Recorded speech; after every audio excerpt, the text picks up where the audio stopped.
पोशाक Ali Merani, Sindh revenue registration employees कमर कसली। Sindh revenue registration employees welfare association ने सिंध भर की सतह पर काम छोड़ हड़ताल की कॉल दे दी। इस सिलसिले में पीर के रोज एक मीटिंग मुनक्किद की गई, जिसकी सदारत Sindh revenue registration employees welfare association Sindh के सदर कश्मीर खान धारेजू और कराची डिवीजन के सदर मोहम्मद अली हकड़ू ने की। इस मौके पर दीगर ओहदेदारान, जिनमें वाइस प्रेसिडेंट बाकर जरदारी और जनरल सेक्रेटरी आमिर मीरानी समेत दीगर कई सूबाई और डिविजनल ओहदेदारान ने भी शिरकत की। मीटिंग में रेवेन्यू मुलाजमीन के मुताबिक मसाइल पर गौर किया गया और उनके हल और अजाला के लिए मुख्तलिफ तजावीज़ ज़ेरे गौर लाई गई। सबसे अहम मसला जिस पर आइंदा का लाहे अमल तय किया गया वो ये था कि ऑटोमेशन के आर्जी मुलाजमीन को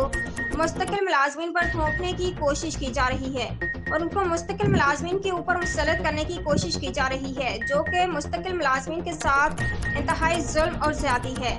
मीटिंग में इस बात का मुतालबा किया गया कि रेवेन्यू के मुस्तकिल मुलाजमीन को ऑटोमेशन की ट्रेनिंग देकर ऑटोमेशन का सारा निज़ाम सब रजिस्ट्रार ऑफिस के सुपुर्द किया जाए, ताकि आने वाले साइलिन और अवामनास के मसाइल को फौरी और बर वक्त हल किया जा सके।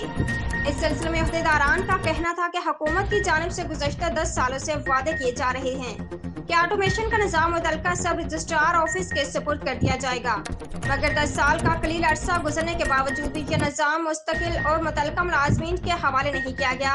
और उसको अभी तक आर्जी मुलाजमीन जो कि प्रोजेक्ट में काम कर रहे हैं उनके हवाले किया हुआ है।